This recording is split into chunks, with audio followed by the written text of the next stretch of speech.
ইন্নাল্লাহা ইয়া'মুরু বিল আদল, আল্লাহ পাক রব্বুল আলামিন আদেশ করছেন যে তোমরা ইনসাফ করো।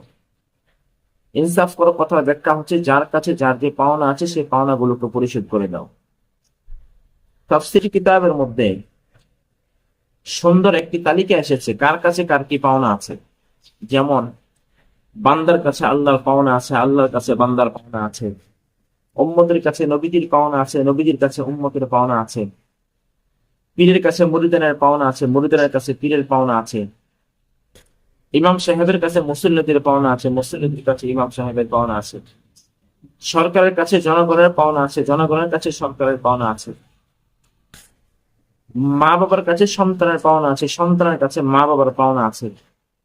ভাইয়ার কাছে বোনের পাওনা আছে, বোনের কাছে ভাইয়ার পাওনা আছে।